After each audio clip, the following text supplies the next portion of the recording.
Bueno, muy buenos días a todas y todos. Un placer estar aquí. Gracias, en primer lugar, directora del Carlos III, Marina, Patrick, Federico, Chelo, Ángel, por hacer esto posible, ¿no? Por hacer este espacio posible de debate entre todos, ¿no? Yo, si tuviera que resumir todo lo que he escuchado hasta ahora, de esta mañana, por hacer un tuit. Si tuviera que hacer un tuit, yo diría algo así como que la MPP, yo también digo MPP, porque es mucho más rápido, la MPP es un derecho, no es un privilegio. Y de alguna manera eso no debe ser un privilegio condicionado por la comunidad autónoma en la que tú vivas o el código postal en el que tú vivas, ¿no? Por provocar un poquito el debate, ¿no? Lo que vamos a hacer en esta mesa redonda es efectivamente tocar algunos de los puntos que este trabajo ha estado abordando, regulación, marco normativo, gobernanza, etcétera, y lo vamos a hacer uno por uno. Voy a hacer una pequeña composición de lugar para que veamos dónde estamos, aunque mucho de eso ya se ha dicho en la introducción del secretario y de Ángel, pero quizás conviene poner un poquito más de contexto, ¿no? para dar paso a nuestros expertos. En cuanto a gobernanza, está claro que hay bastantes iniciativas que intentan impulsar la MPP en nuestro país, pero como ya ha dicho Ángel antes, España no tiene una estrategia nacional de medicina de precisión escrita y publicada, ¿no? Y por otro lado, las comunidades autónomas tienen un avance desigual en su desarrollo. Y la gobernanza es importante, y lo sabemos todos, porque necesitamos tener una visión común, tenemos que tener objetivos comunes, articular mecanismos de colaboración, cada uno con su manera de hacer las cosas, y colaborando entre todas las administraciones. Pero necesitamos gobernanza. ¿Qué organismos de gobernanza tenemos? Tenemos algunos órganos específicos de coordinación de MPP en cada comunidad autónoma. Algunos están representados en esta mesa y en la siguiente.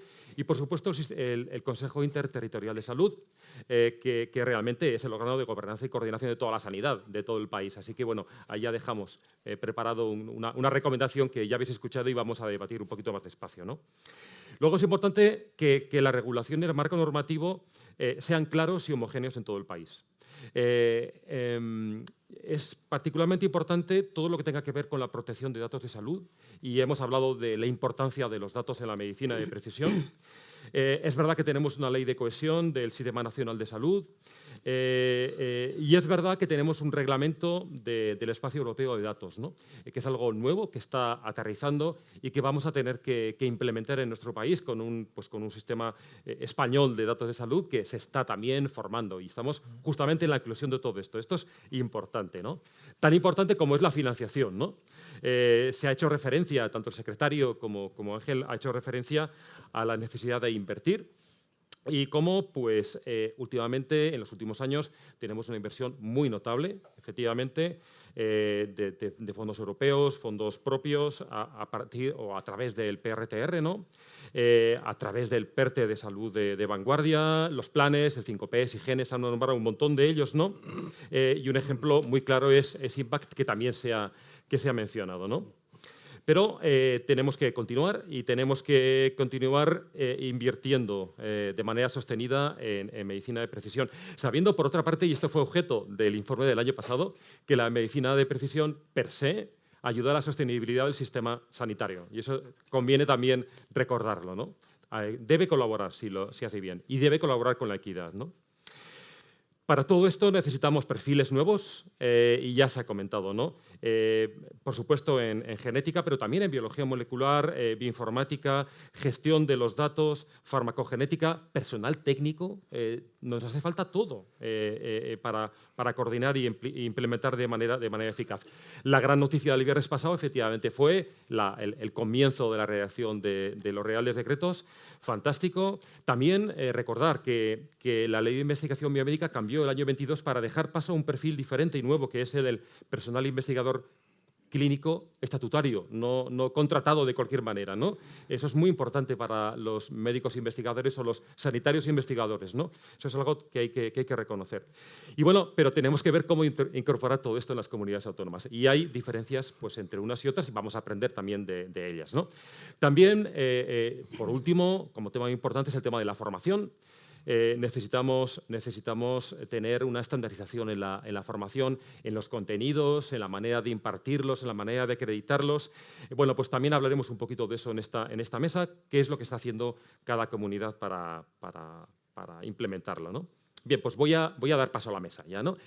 Han sido ya suficientemente presentados, los conocéis todos y los vais a ir conociendo en este rato que viene ahora, ¿no? Voy a ir lanzando algunas preguntas y, bueno, por supuesto, también vosotros podéis intervenir. Yo creo que hay alguna manera de intervenir y seguramente al final también habrá tiempo para que podáis hacerlo. Y, bueno, vamos a ver qué jugo le sacamos a esta mesa. Y la primera pregunta tiene que ver con el tema de la gobernanza, ¿no?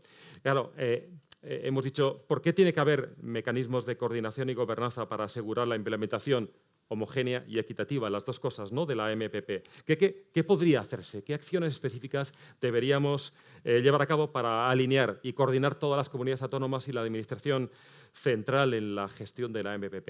Me gustaría dar la palabra en primer lugar a Gonzalo Arévalo, que nos va a dar una visión más desde la administración central, pero quiero escuchar también a cada uno de vosotros de la manera pues, más ágil posible. Entiendo que se escuchará bien a todos. Se os escucha bien, ¿verdad? Pues adelante. Perfecto, pues muchas gracias, Enrique. Yo traía preparado poner en valor el PERTE, pero creo que ya después de toda la introducción que se ha hecho tanto en el discurso del secretario de Estado como del propio doctor Carracedo, esto ya es obvio. Entonces me voy a remontar un poquito más atrás, ¿vale? El antecedente inmediato del PERTE, que fue el Plan de Choque para la Ciencia, que no se lanzó en un momento... se lanzó en un momento particularmente crítico. Hablamos de julio del año 2020, donde desde el ámbito del gobierno se decide que la ciencia, antes de que se estuviera hablando de PRTR, fondos europeos, ¿no?, hablamos de recursos propios, de que la ciencia igual podía hacer algo por la recuperación, y en particular este plan de choque para la ciencia tenía un eje específico en salud, de los 3 ejes, ¿eh? No hablamos que tuvieran muchos ejes, muchos componentes, no. 3 ejes, uno de ellos era salud. Y dentro de salud estaba ya medicina personalizada, ¿vale? Y esto yo creo que fue germen, entre otras cosas, del programa IMPACT, pero también, y como comentaba Ángel, de una forma diferente de trabajar, mucho más coordinada, que yo creo que en el ámbito de la I+D, pues no deja de ser un elemento que, como es transversal a los diferentes territorios, nos ha servido mucho para vertebrar, y en esa dinámica seguimos. No voy a hablar de la alianza del PERTE porque ya se ha comentado, pero allí tenemos, como se ha dicho, a las 17 comunidades autónomas sentadas, y no solamente una consejería concreta, sino representación de I+D, de digitalización, de la propia atención sanitaria, de manera que, y la alianza es un foro que nos reunimos una vez al año, pero nosotros venimos trabajando bilateralmente con todos ellos prácticamente a razón, no sé si un viaje por semana, pero casi, o sea, quiero decir, contacto muy, muy directo para conseguir articular esa vertebración. Gracias. ¿Y cómo lo veis las comunidades autónomas? Estáis representadas la Comunidad de Madrid, la Comunidad de Cataluña y la Comunidad Valenciana. ¿Cómo lo veis? ¿Quién quiere...? Sí. Empezad vosotros. Bueno, Eduardo, ¿empiezas tú? Sí, venga. A ver. Nosotros la situación que teníamos en la Comunidad Valenciana es que realmente sí que se hizo un esfuerzo. En 2021 se reguló un poco cómo se iba a integrar la cartera de genómica en la Comunidad Valenciana. Con la cartera nacional eso quedó un poco relegado, y ya es realmente en octubre del 23 cuando se crea la Oficina de Medicina Predictiva Personalizada y Terapias Avanzadas, y de ahí se crea también un grupo específico de biomarcadores que buscaba un poco lo que hemos hecho es establecer los 6 nodos de diagnóstico consolidado que tenemos en la Comunidad Valenciana, establecer qué áreas cubría cada uno, no todos ellos cubren todas, y de alguna manera intentar trasladar y articular esa gobernanza en la Comunidad Valenciana que hasta la fecha no teníamos. Yo creo que es fundamental el trabajar de forma coordinada a nivel de todas las comunidades autónomas y a nivel nacional. Estamos todos aterrizando la misma cartera, los mismos planes, trabajando los mismos catálogos, y estamos seguramente haciendo esfuerzos en paralelo que podrían ser mucho más óptimos si los hiciéramos de forma coordinada y trabajáramos en sinergias para intentar no inventar cada uno la rueda en su comunidad autónoma, sino intentar realmente conseguir esa equidad que solo podemos conseguir si nos coordinamos. Pues si cada uno llega a una solución de forma aislada, no todos vamos a poder acceder igualmente a esas pruebas diagnósticas.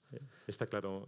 Nos vamos a invitar al Mediterráneo y seguimos el Mediterráneo al norte. Gemma, ¿cómo lo veis en Cataluña? Bueno, en Cataluña ya se ha dicho, ¿no? Al final hemos visto y vemos, ¿no?, que las velocidades de las diferentes comunidades autónomas en cuanto a implementación de las estrategias de medicina personalizada es amplia y variada. Nosotros, por ejemplo, no partíamos de cero, veníamos ya, ¿no?, con un programa muy estructurado de la oncología, no solo a nivel de modelo asistencial, sino también a nivel de financiación desde la propia comunidad autónoma.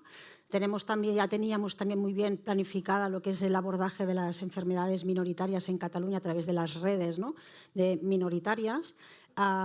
Pero es cierto que con la implementación de la cartera de servicios, ¿no?, común de genética se pone en evidencia que realmente necesitamos un marco, ¿no?, un marco común que de alguna manera nos sitúa a todas, ¿no?, en la misma posición de normativa y reglamento, porque aquí para nosotros se hablará en la siguiente mesa, pero es un gran reto a nivel del cambio de la gestión de los datos que supone, ¿no?, para las comunidades autónomas. Nosotros tenemos actualmente más de 60 hospitales en Cataluña, cada uno con su gestión de sistemas de información y datos, con lo cual el reto, imaginaros que supone unificar, ¿no?, todo esto y que viaje el dato y la muestra, pero en cambio el paciente siga atendiéndose desde la proximidad, ¿no?, de su casa, y que todo esto llegue con equidad y acceso para todo el mundo, con lo cual es necesario.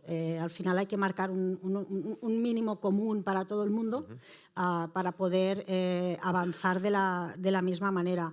Nosotros ahora ya no partíamos de cero y a finales del 23 se creó, ¿no?, la Gerencia de Medicina Personalizada y de Precisión en Cataluña, un poco para idear el plan estratégico, ¿no?, de cómo se implanta esto en la comunidad.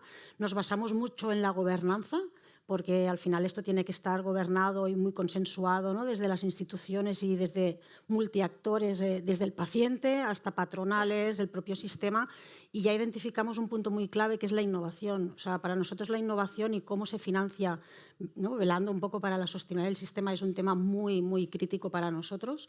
Y después la financiación, porque al final, ya se ha dicho aquí, hay muchos impulsos de proyectos y diferentes iniciativas que vienen del Ministerio de Ciencia e Innovación, ¿no?, y que gracias a eso estamos donde estamos, y el gran reto es luego bajarlo y escalarlo a lo que es a nivel de sistema público, ¿no?, asistencial, y cómo esto al final se financia como la cartera, ¿no?, de servicios de genética. Gracias, Gemma. Pilar, ¿cómo lo veis? Pues mira, desde la Comunidad de Madrid, primero felicitar la iniciativa de la Fundación Roche, porque nos une, y de Ángel, que transmite su espíritu.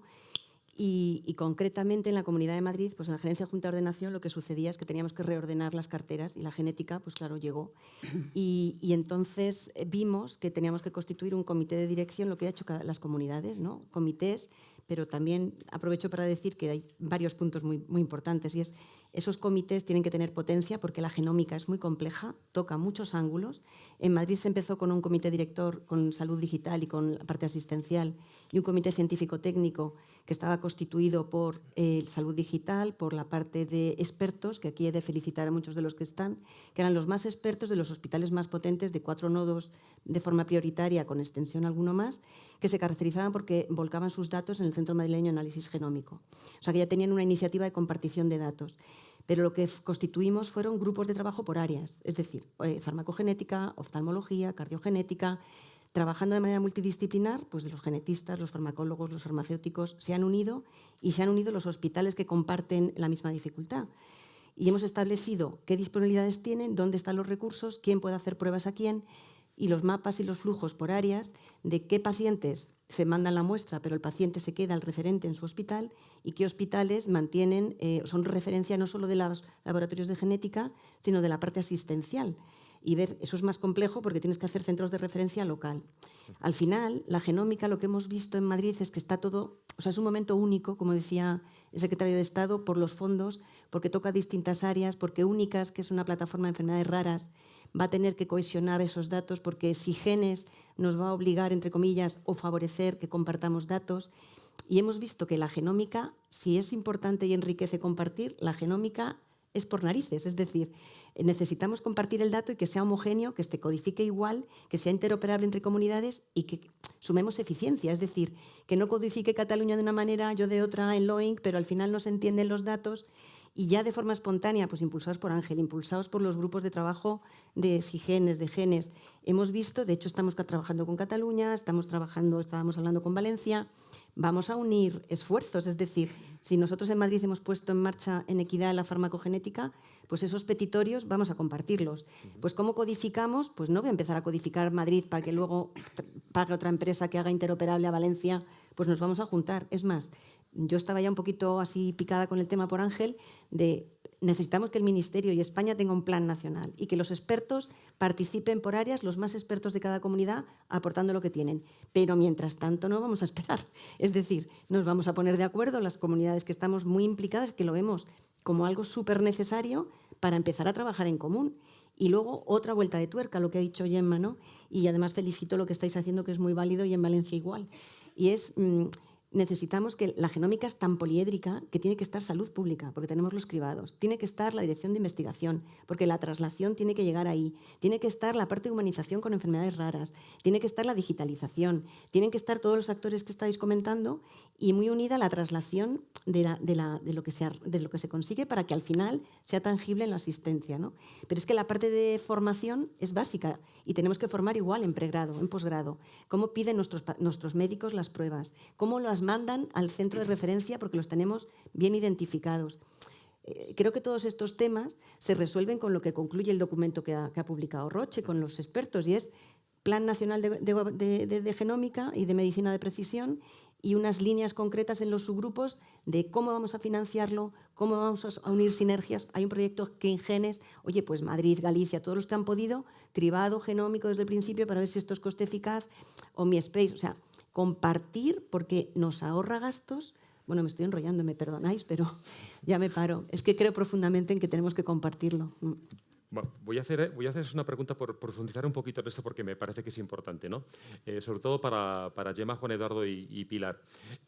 Contadnos a todos, porque vamos a aprender todos de vosotros, contadnos una iniciativa que hayáis hecho en vuestra gerencia, en vuestra oficina autonómica de medicina predictiva, en vuestra gerencia. Contadnos una experiencia. De gobernanza. De gobernanza, que haya sido útil, que queréis compartir con nosotros, o que no haya sido útil y hayáis aprendido de ella. Nosotros, cuando iniciamos la gerencia, formamos un grupo de coordinación a nivel comunidad autónoma, donde podíamos recoger todas las necesidades y todas las visiones desde diferentes, ¿no? desde diferentes agentes del sistema. Y al final uno nos sirvió para... Estaban hasta los pacientes. Hemos hecho una participación de los ciudadanos y pacientes, de profesionales, de la parte de institutos de investigación, ¿no? Porque al final la translación de lo que están haciendo a la asistencia genera mucha inequidad y mucha heterogeneidad en estos momentos. La parte asistencial, la parte de sistemas de información y digitalización, la parte de regulación, ¿no? de la DGOS en Cataluña, la parte del fármaco. Y nos sentamos todos, y la parte que lleva toda la parte más de innovación y fondos europeos, ¿no? Y con esto nosotros lo que hicimos es alinear y coordinar todas las estrategias desde todos los puntos de vista para poder definir bien este plan y saber exactamente cuáles eran nuestras líneas y las acciones que había que hacer cada uno, ¿no? Y nos reuníamos cada semana y con esto íbamos haciendo seguimiento hasta que al final constituimos un comité de dirección donde estamos todos los decisores, de alguna manera, que también están los pacientes, está la agencia evaluadora, estamos todos. Un comité asesor, donde al final ahí se ponen encima de la mesa, ¿no? Según las necesidades que hayamos podido detectar qué es lo que realmente hay que adoptar en el sistema, ¿no? De qué manera hay que adoptarlo, cómo hay que evaluarlo, seguirlo y si realmente hay que escalarlo y financiarlo y de qué manera. Y después unos grupos de trabajo, como decía también Pilar, de consenso a nivel más clínico, a nivel más, ¿no? Es como el push-up, ¿no? Donde ahí de alguna manera elaboramos estas guías, estos protocolos de consenso desde todos los ámbitos profesionales que están implicados, incluso los nuevos roles, ¿no? Que ahora hablaremos porque los nuevos perfiles profesionales tienen mucho que decir, donde también aquí se recogen necesidades de formación. Entonces, creo que ha sido una muy buena experiencia. Nos ha conseguido además que los fondos europeos, que son finalistas, como sabéis, con lo cual nos solventan solo unos años, ¿no? de reto. Ahora hablamos de eso. Exacto. Ahora hablamos de eso. Hayamos podido colocarlos en proyectos que realmente están alineados, tengan un sentido y nos impulsen a todos los niveles y puedan cubrir las necesidades que tenemos. O sea, que ha sido una muy buena experiencia, creo. ¿Alguna otra experiencia que queréis compartir? Sí, bueno, en Madrid a mí me parece brillante eso que habéis hecho, porque planificar dónde se gasta el dinero y dónde es más importante gastarlo, habiendo tantas cosas dispersas y que se pueden alinear sinergias. Bueno, en Madrid lo que hicimos fue con los fondos 5OP de Farmaindustria, alinear la farmacogenética. Entonces hicimos un grupo de trabajo con farmacéuticos, farmacólogos y genetistas y los equipos directivos de los hospitales con mayor potencia en este ámbito. Era un proyecto que escribieron desde el Clínico, Puerta de Hierro, La Princesa y La Paz, y después se incorporaron de forma muy útil el Gregorio Marañón y el Ramón y Cajal.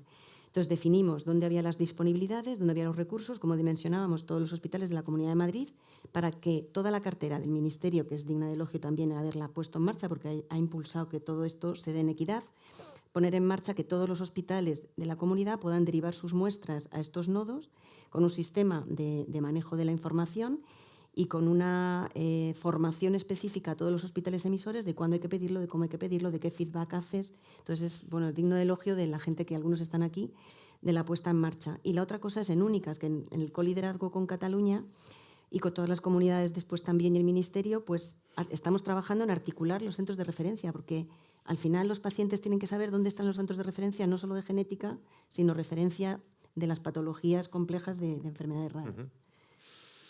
Nosotros en Comunidad Valenciana tuvimos que dar un par de pasos atrás para poder planificar bien, porque nos dimos cuenta de que no conocíamos realmente la cartera de cada uno de los centros, los actores implicados o incluso los equipamientos disponibles y en qué estado estaban o el grado de acreditación de cada laboratorio. Entonces, lo primero que hicimos fue planificar, recoger toda esa información, establecer el sistema de nodos y priorizar qué áreas creíamos que eran más importantes. En los casos en los que valía la pena centralizar, como el caso de tener un centro único para genoma, exoma y transcriptoma, pues lo centralizamos y hicimos una inversión potente en ese punto.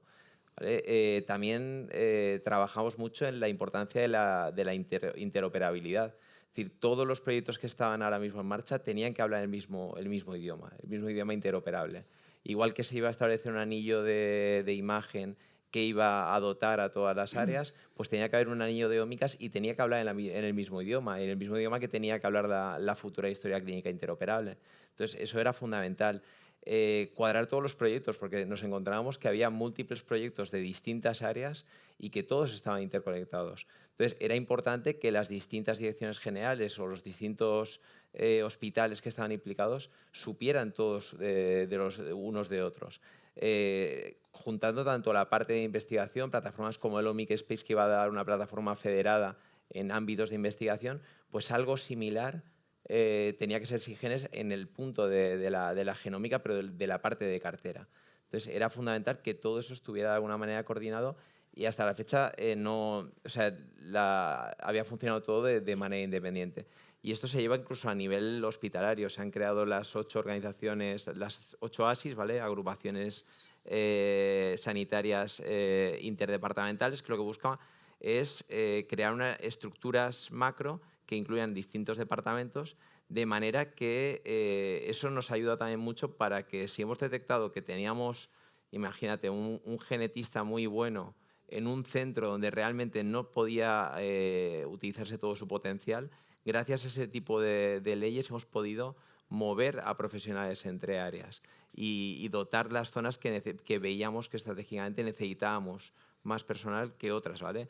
Eso todo a la espera de todo el nuevo Real Decreto de Genética o de la posibilidad de introducir nuevos perfiles profesionales, en lo que también hemos trabajado a nivel autonómico y que luego, si queréis, cuando lleguemos a ese punto lo hablamos. Perfecto, gracias. Vamos a cambiar de tercio, ¿vale? Y vamos a entrar en un tema que habéis rozado ligeramente, ¿no? Que tiene que ver con la financiación, ¿no? Hemos hablado de los fondos europeos, como el PRTR, el PERTE Salud de Vanguardia. Muchos fondos están llegando y algunos acaban en 2026, ¿no? Pero va a seguir siendo necesario dedicar recursos a la medicina personalizada de precisión. ¿Cómo creéis que se plantea la continuidad de la financiación en iniciativas de medicina personalizada de precisión a partir de ahora? ¿Cómo podemos trasladar esa necesidad a las personas, nuestros mayores, que nos escuchan y pueden tomar decisiones, ¿no? Gonzalo, ¿quieres empezar tú? Sí, bueno, perfecto. Efectivamente, lo que es el grueso de las actuaciones del PERTE, en lo que tiene que ver con la mayor parte de su financiación, que es el Mecanismo de Recuperación y Resiliencia, o el PRTR, será por siglas en este ámbito, tiene que estar concluido en el año 26. Obedece a un endeudamiento colectivo a nivel europeo que tuvimos, con una distribución de fondos desigual para los territorios europeos, donde los países del sur pues fuimos más beneficiados. Es un reglamento. Yo creo que es importante tener claro que acaba, y que acaba en este periodo, en el año 2026. Es un reglamento europeo que requeriría el acuerdo de todos los Estados miembros para modificarlo, y en la medida que es un endeudamiento, aquellos países que tienen un interés menor en este ámbito no van a posibilitar esa modificación. Con lo cual yo creo que tenemos que ser conscientes que efectivamente esta financiación se acaba, pero no se acaba lo que es la idea con la que se generaron los PERTES como ámbitos de actuación estratégico. De hecho, nacen con vocación de permanencia y así figura en los documentos o en las resoluciones para su creación. Y vienen a ser, yo lo veo como aquellos instrumentos que tienen que enlazar con la Ley de Industria y Autonomía Estratégica, ahora mismo en desarrollo, y que identificar ecosistemas estratégicos. Yo creo que, bueno, en el ámbito que estamos aquí, como decía antes también el secretario de Estado, entre conversos no hay duda que salud es un ámbito estratégico a nivel nacional, donde tenemos un sistema que es bandera y referencia a nivel europeo, y en lo que venimos trabajando precisamente, tal y como también se ha anticipado anteriormente, es una agenda estratégica que nos sirva para cubrir al menos el hueco 25-27, no es caprichoso que sea 25-27, a partir del 28 tendremos un nuevo marco financiero plurianual a nivel europeo, 28-34, y lo que necesitamos es tener bien incorporado ese enlace, ¿no? En este periodo preparatorio hacia el marco financiero plurianual siguiente, donde ya desde Europa empezaremos a tener señales de por dónde van a ir los tiros y las prioridades. Entonces, en ese sentido, ¿nosotros qué estamos haciendo? Pues con los 5 ministerios ejecutores que tienen ya actuaciones dentro del PERTE y sus organismos, estamos identificando ya actuaciones que, bien con presupuestos generales del Estado existentes, bien con fondos estructurales, bien con otras fuentes de financiación que puedan venir, tengamos ya un programa de por dónde queremos ir estos próximos 3 años. ¿De acuerdo?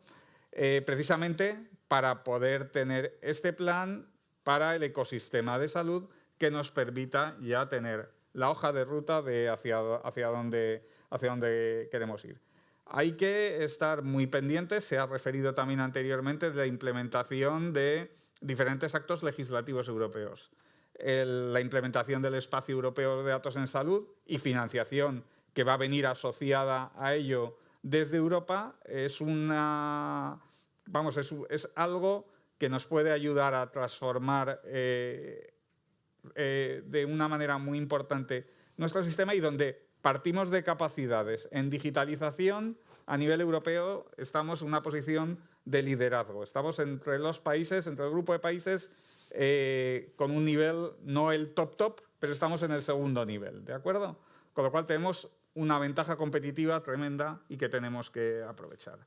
Otra iniciativa que verá la luz en el segundo semestre, creo, del año que viene, es la ley de biotecnología europea. No sabemos todavía si será una directiva o será un reglamento. Esta ley también es crítica y como enlace con cómo Europa lo priorice bien en lo que se viene llamando el Fondo de Competitividad Europeo, ¿vale? Vienen las propias políticas de I+D, de digitalización o de salud de la propia Unión. Fantástico, gracias. ¿Y creéis desde las comunidades autónomas cuál es vuestro papel ahí? ¿Cómo lo percibís? Y si realmente llegamos a hacer una especie de oficina técnica de MPP en el interterritorial, el tema de la financiación, ¿eso cómo será? ¿Será pantanoso? ¿Cuál es vuestro papel? ¿Cómo lo veis desde las comunidades? Bueno, porque todo lo que habéis comentado que queréis hacer, que son muchas cosas, eso requiere fondos, ¿no? Nosotros, como ya habéis comentado, el primer reto que nos planteamos cuando llegan, ¿no?, todo el volumen a más a la vez, porque llegan el 23 y 24, llegan todos, ¿no?, de los fondos europeos, mayoritariamente vienen a través de salud digital. Eso significa que nosotros, a través de este grupo que comentaba, lo primero que hicimos es la necesidad de redefinir nuestra manera de prestar el servicio, o nuestro modelo asistencial, ¿no?, como comunidad autónoma, el modelo de gobernanza y, por supuesto, el modelo de sistemas de información y gestión de los datos y normativo, porque al final esto te lo cambia todo, porque al final lo que queríamos es asegurar que nuestro modelo asistencial de prestación de servicio público no condicionaba todos los fondos que llegaban a nivel digital, porque es que mayoritariamente llegaban de salud digital. Y esto nos trajo el primer reto, que era redefinir todos nuestros modelos asistenciales que teníamos. Porque al final cambias el modelo de gestión de datos, la gobernanza del dato, y como ha dicho él, no solo de primario, sino también de uso secundario del dato, con lo cual estamos cambiando todos los modelos. Esto además es dinero finalista, con lo cual la recurrencia que se genera, ¿no?, de mantener, ¿no?, y hacer evolucionar todos estos sistemas de información, digitalizaciones, el uso de datos, vamos a ver qué pasa a partir del 26, que es cuando se acaban estos fondos. Primer interrogante que tenemos encima de la mesa, que hemos preguntado al Ministerio, a los dos. Sé que por salud digital llegan y hay actualmente más fondos y proyectos y programas, pero bueno, habrá que ver cómo le damos la continuidad a todo esto. Y luego, poniendo el ejemplo de la cartera de servicios, la prestación pública del servicio no está incluido ni se puede usar con estos fondos, ni personal, ni lo que es el pagar, ¿no?, el financiar. Con lo cual nosotros en Cataluña vemos necesario, por supuesto, esta comisión, este grupo de trabajo, de que estemos todos, ¿no?, y cómo se financia esto.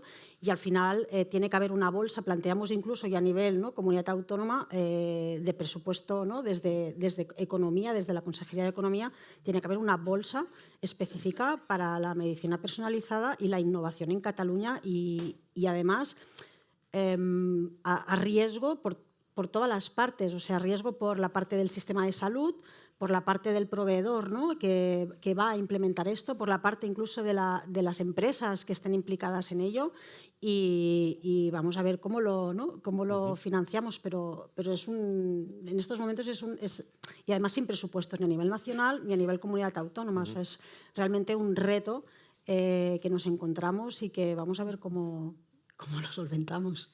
¿Quién quiere decir algo más de...? Bueno, yo, desde el punto de vista de lo que comenta, creo que es muy importante tener presupuestos regionales para el plan de genómica. O sea, es de tal impacto, es de tal envergadura, la salud va a ir por esa vía y no va a parar. Y lo que no hagamos por ponerla en práctica va a ser una inequidad y además un error de coste-eficacia.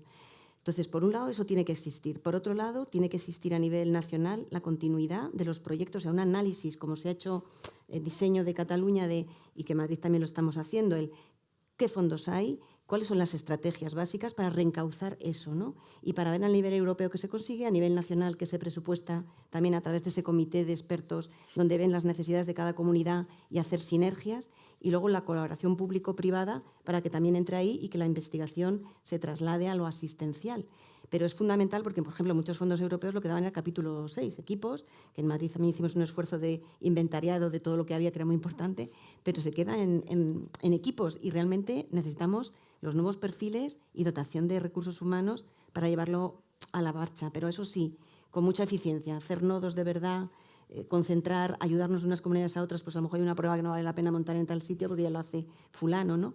Pero que ese plan de financiación es básico porque si no, se ha empezado, pero queda tanto por hacer que se va a quedar incluso los sistemas de información. Estamos haciendo gestor central de peticiones, pero tienes que hacer el mantenimiento de esos fondos y esos equipamientos.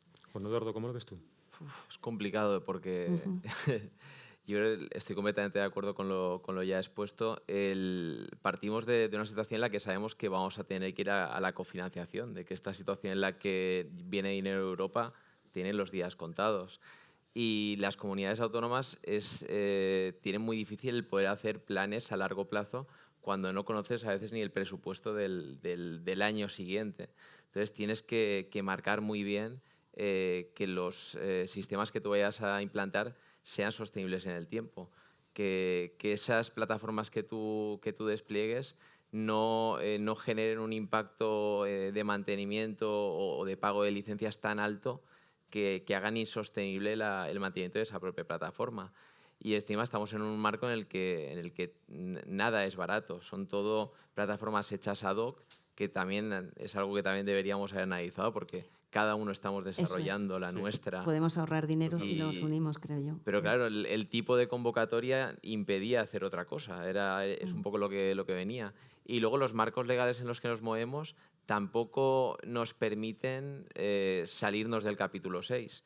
Es más, en cuanto pones algo que huele a mantenimiento, que huele a servicios, esta abogacía o esta intervención enseguida encima tuyo. Entonces, necesitamos un marco legal más flexible para este tipo de contratos a la larga y necesitamos poder planificar la cofinanciación desde las comunidades autónomas y el Estado a largo plazo.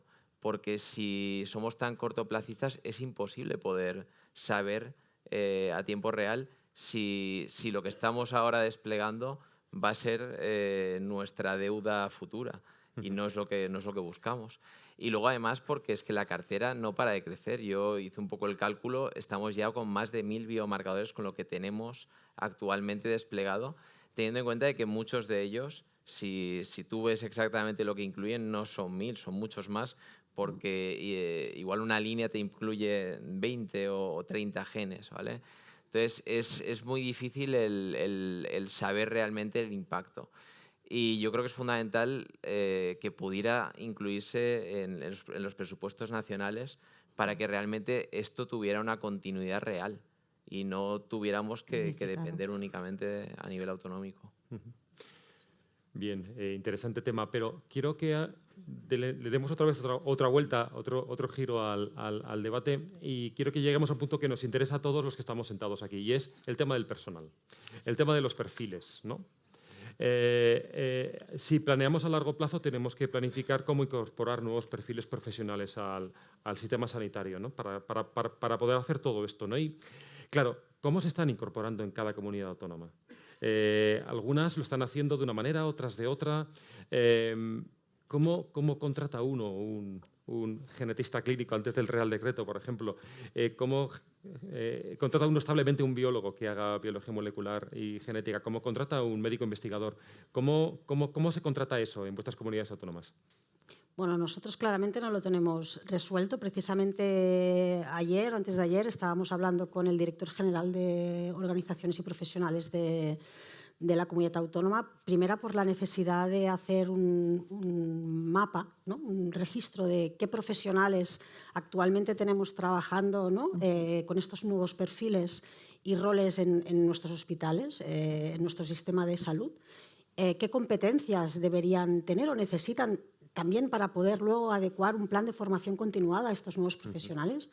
y cómo están contratados y a través de quién. Porque nosotros hemos ido preguntando y al final mayoritariamente están contratados a través seguramente de centros de investigación, a través de proyectos, ¿no?, de fondos europeos competitivos que están dando prestación de servicio público en el sistema, en los hospitales. Luego, el tipo de contrato que tienen son técnicos es decir, realmente la categoría profesional, ¿no?, a la que se deberían no está reconocida como tal. Es verdad que es un gran avance que al final se haya, ¿no?, reconocido el tema de los genetistas, tanto los clínicos como los de laboratorio, que de nuevo aquí entramos en el de laboratorio con una diversidad de perfiles de estudios profesionales. El siguiente será los asesores genéticos. Yo lo aviso porque nosotros ya tenemos la revolución, porque tenemos desde enfermeras, psicólogas, bioquímicos, biólogos, entonces es necesario, ¿no?, que a nivel también incluso estatal se marque este mínimo. Primero, el reconocimiento de profesionales sanitarios en el Estatuto Marco, porque no están reconocidos, faltan todavía estos. Y después que se defina, ¿no?, comúnmente qué competencias y qué funciones deben de tener, base. Y luego a partir de aquí podemos ir avanzando en las comunidades y cómo se contratan, porque claro, ahora no sabemos ni conocemos. O sea, ¿me quieres decir que en el Servei Català de Salud no se puede contratar un... No es que no se pueda porque están, sino biólogo, que hay diversidad de fórmulas en función de lo que ha podido hacer cada uno de los hospitales. O sea, no hay una manera cada establecida. hospital ha hecho más o menos su... O sea, tenemos registros de cuántos médicos tenemos de cada una de las especialidades, ¿no?, y dónde, y qué hacen, de las enfermeras, de los TECAIs, pero no tenemos de estos, porque estos roles son nuevos y no hay registros ni hay nada, porque no están reconocidos como profesional sanitario, eso ya de entrada, ¿no? Entonces, están, pero a diversas maneras de reconocimiento, de contratos, por supuesto, de sueldos, ¿no? Y eso es un gran reto y ahora vamos a empezar a poner un poco de ayudar a poner orden en todo esto por ellos. Y además que si esto sigue así, que podamos ofrecer una formación continuada, ¿no?, y consensuando con ellos un mínimo de competencias y de perfiles para que puedan, ¿no?, estar de la manera adecuada. ¿Cómo es en la Comunidad Valenciana? A ver, nosotros ya se publicó en mayo del 24, ¿vale? Esa modificación de la ley, creo que es la ley 21 de 2020 o 21, ¿vale?, que va a marcar la creación de 2 especialidades nuevas, científico de datos e ingeniero de datos, y va a permitir la contratación de este personal como estatutario con grado A1 y se va a poder introducir dentro de los hospitales teniendo su propia bolsa de trabajo y demás. Creemos que eso, más la creación de la especialidad de genética, ¿vale?, puede facilitar mucho el poder introducir estos perfiles. Pero no os voy a engañar, es muy difícil primero poder valorar el tipo de perfil que se ajusta a ese tipo de convocatorias y el poder internalizar lo que durante muchos tiempos se estaba haciendo desde la investigación y no desde la asistencia. Sí. Hoy es cartera y no tiene sentido que se siga haciendo desde institutos de investigación y con proyectos de investigación cosas que son 100% Totalmente. asistenciales. Totalmente. Entonces, estamos en ese proceso. También se ha estabilizado mucho el personal investigador. Hemos conseguido tener un estatuto único y que todos los investigadores de la Comunidad Valenciana tengan un mismo contrato y unos mismos perfiles y sueldos, ¿vale? De manera que hemos unificado mucho, porque podíamos tener a gente haciendo lo mismo con una diferencia salarial abismal. Y además se han subido todos los estándares, de manera que queremos tener un personal investigador de calidad, formado y que cobre lo que creemos que se corresponde, y luego introducir esos nuevos perfiles. Pero está costando porque los propios sindicatos son los primeros que no entienden esas nuevas figuras. Sí. Pilar, ¿cómo es en Madrid? Aparte, porque se ha comentado genetistas, ahora tú has introducido Juan Eduardo, el tema de los científicos de datos o los bioinformáticos, entiendo. ¿Qué otros perfiles? ¿Y cómo lo veis desde la Comunidad de Madrid? No, estoy totalmente de acuerdo con lo que han dicho. Sino, o sea, la gente ha vivido con lo que ha podido y ha podido con los fondos de investigación, ha podido con nombres distintos, haciendo funciones distintas, y ahora es cuando con admitir la categoría de, vamos, la especialidad de genética de laboratorio y clínica se podrá crecer, pero el papel de los bioinformáticos es básico, o sea, no puede entenderse de otra manera. En Madrid tendremos que hacer ese recorrido igual.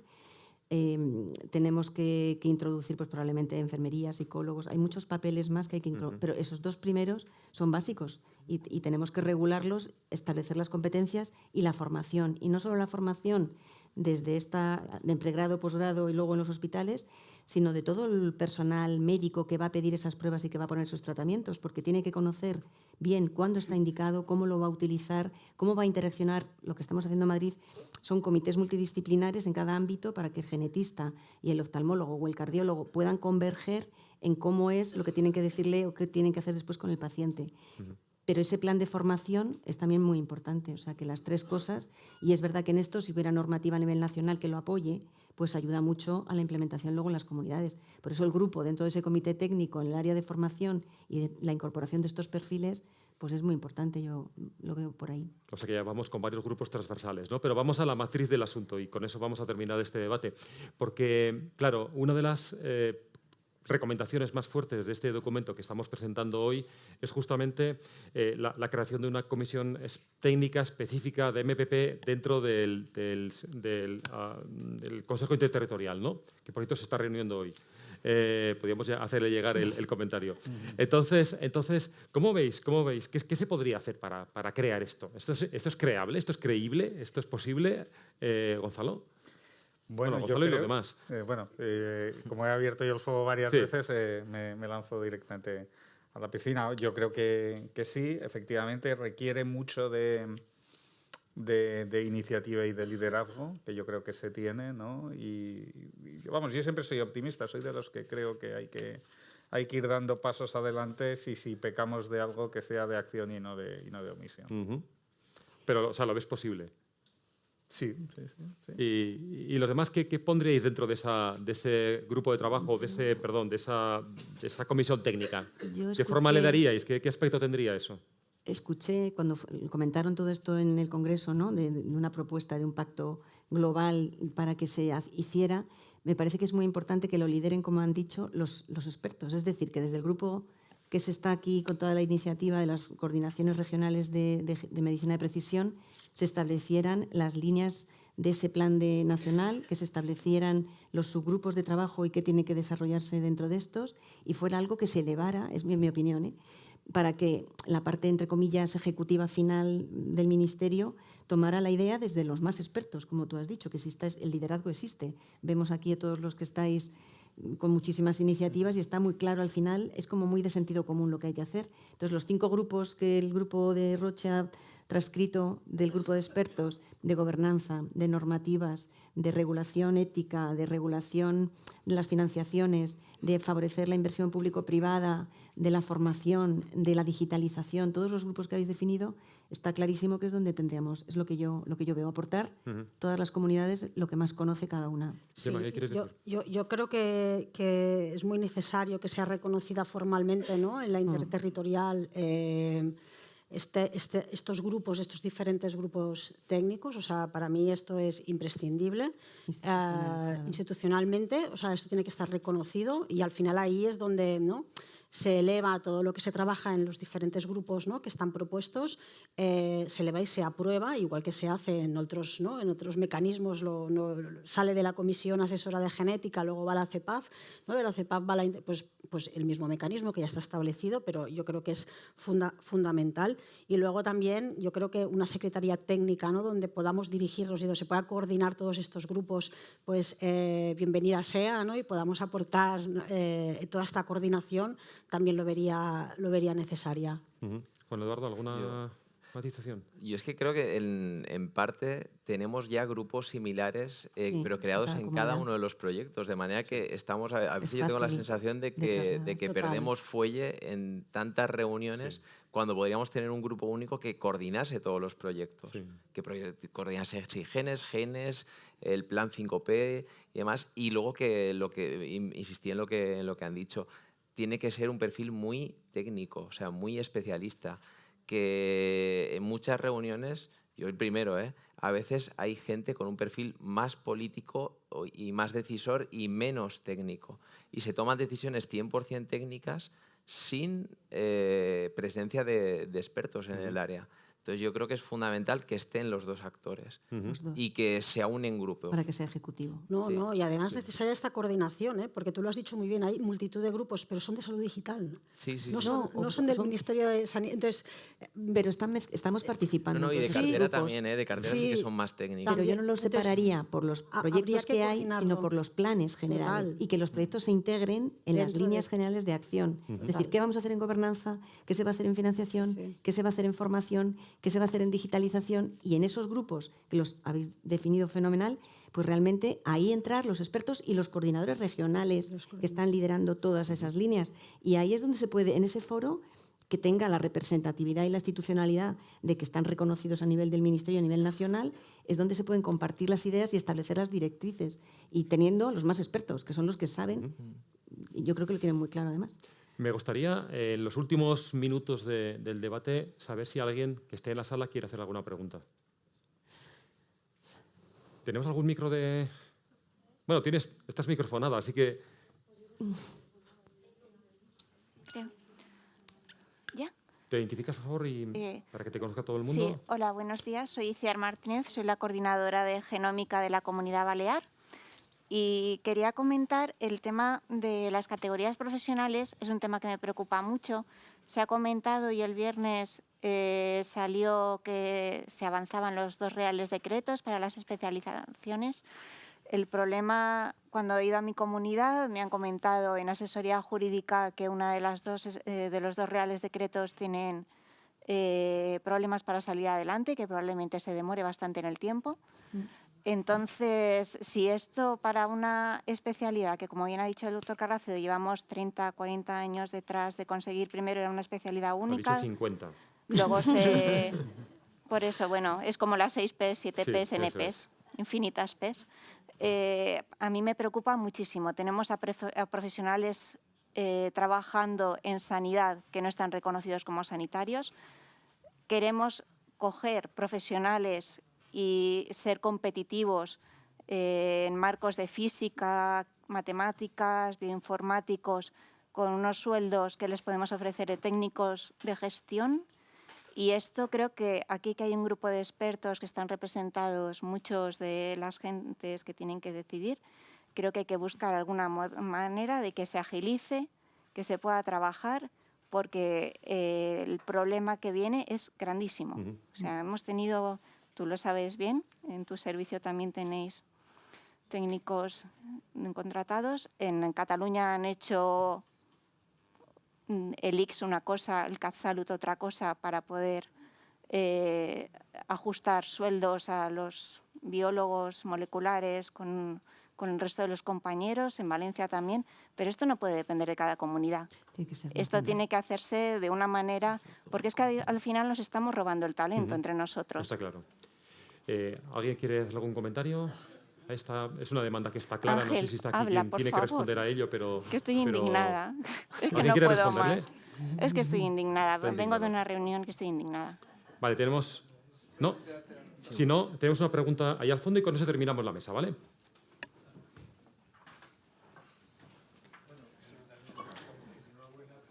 Bueno, es que... El grupo de participación en Pero medicina Ángel, que han parado MPP. lo del laboratorio, que han parado Pero el Decreto del laboratorio. yo creo que Parado. la solución es compleja si ciframos todo esto a un acto voluntarioso, ¿no? Si estamos con una Así idea como vamos a de hacer que equipo y como como nos vamos a mueve la hacer nada. iniciativa, seguramente conseguiremos éxito. Y yo no lo desanimo porque ciertamente es así, casi todo surge desde abajo. Pero yo no veo el ámbito, y creo que tengo alguna experiencia, del Consejo Interterritorial donde sea precisamente ese ámbito de ejecutividad, ¿no? El Consejo Interterritorial nació, podría tener ejecutividad si fuese considerado una conferencia sectorial, pero realmente la cultura es un sitio de consenso, ¿no? Y cuando hablamos de consenso es un término relativo. Yo creo que cuando hablamos de grandes estrategias como es esta, que es estrategia país, tenemos que plantearnos si un sector como el de salud, que tiene 800.000 empleos directos y una granularidad terrible por todo el país, independientemente que la gestión, y que debe seguir siendo así, esté descentralizada, o sea, descentralizado, esté identificada en las comunidades autónomas, tenemos que poner una capa de liderazgo, que sería un modelo corporativo del sistema sanitario que tenga esa capacidad realmente de generar estrategias, no solo en investigación, sino en otras muchas cosas que se nos están acercando, ¿no? Todo lo que sería innovación, tecnologías, planes de formación en recursos humanos, nuevas profesiones, logística, en fin, hay una panoplia de temas que si no lo enmarcamos en una corporación especializada, una corporación pública de servicios sanitarios, tendremos enormes problemas de futuro. Por lo tanto, yo creo que no nos debemos perder en esta idea, porque si no avanzamos por ahí, pues tendremos más dificultades. Seguramente lo conseguiremos, porque este país es muy imaginativo, somos muy capaces de todo, pero creo que se requiere un gran esfuerzo y, por supuesto, poco eficiente, ¿no? Muchas gracias por la sugerencia. Este es un país muy imaginativo. Una pregunta importante y un comentario importante que habéis hecho. Esas preguntas quedan en el aire. Queríamos no responder las preguntas, sino generarlas. Y ahora, pues, continuamos con la siguiente mesa. Muchas gracias a los ponentes.